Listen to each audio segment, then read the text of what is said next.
Hey guys, it's Morgan here. Today I thought I would do something a bit different. I'm not actually going to be drawing anything today, but rather showing you my process when it comes to working on briefs. I know maybe some of you who might be watching this either are in university or might be thinking about applying, and maybe this video might help you understand how to approach the briefs that you'll have to work on. So sit tight and enjoy. So the brief we were given was to come up with and design our own coat of arms. Now this was something I'd known about beforehand just a bit, and I had actually been looking forward to this brief quite a lot. Heraldry is kind of a rainy day interest of mine, as nerdy as that may sound, so I put down quite a lot of hard work into this project.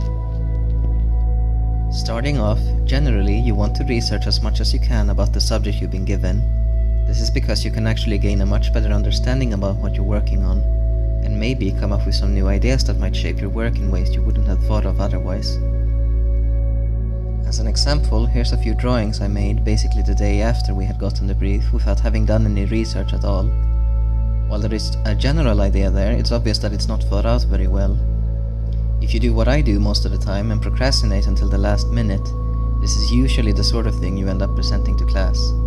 And this is not exactly ideal, and your teacher is bound to tell you the same. My starting point for the research was to find and note down some of the coats of arms that I could find around town. I made sure that I understood the reason behind all the different symbols, and what this meant in practice was that I digged around online for some symbol meanings and the history of the individual arms that I found. Making a coat of arms also meant that I had to understand what goes into making one.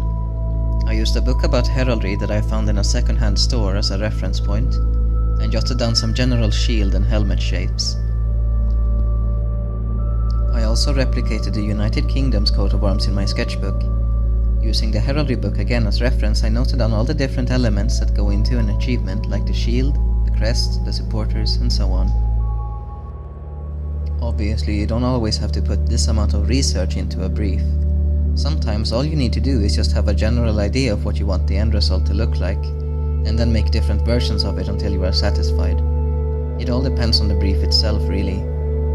However, I find that the more time you set aside for research and preparation, the better the final result is going to look like in the end.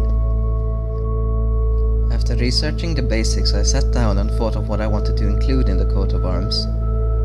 Usually a coat of arms encompasses such things as your family history, different events that have happened in your life, things that have a special meaning to you, and so on. Our teacher also said that for this particular brief, it was important that we work with and understand symbolism. So in addition to figuring out what I wanted to include, I had to think of appropriate ways of symbolizing them. Something I often have difficulty with is the brief description itself. It always seems way too vague and open-ended.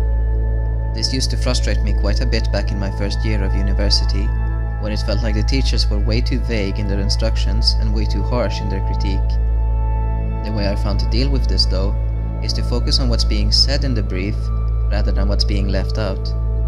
The teachers often give you a starting point for your work, and it's up to you to figure out the steps from there. As long as you start out with what the teachers request and don't stray too far away from it, you usually end up okay. So by now I had decided to include something Viking related in my design, as I have my roots in Scandinavia. I figured the easiest way to incorporate this was through the helmet design, and so I drew what I initially thought was a Viking Age helmet. However, after looking it up with some people back home, I found out it actually looked a bit different. This is something I wouldn't have picked up on if I hadn't done my research. After a while, I had amassed quite a bit of reference material, things like the coat of arms from where I live, different symbols that associated to the meanings of my name, some traditional heraldic imagery, and so on. All I had to do now was to puzzle it all together into a cohesive whole. What I ended up doing was drawing each individual element separately by hand, and then keeping them in proportion with each other using a lightbox. After I had drawn all the pictures by hand, I scanned them in and put them together in Photoshop. Oftentimes, it really pays off to think of alternative methods and materials for producing your work. By using a lightbox, for example, I was able to draw each element of the arms individually, rather than to sit down and draw them all in one go. I also had some freedom when it came to shaping it up digitally, which is something I think you should always consider as a sort of final polish. So after some editing in Photoshop, I finally had a finished piece. I figured that this one was as good as I was going to get it, and this is what I presented in class on the day of the deadline.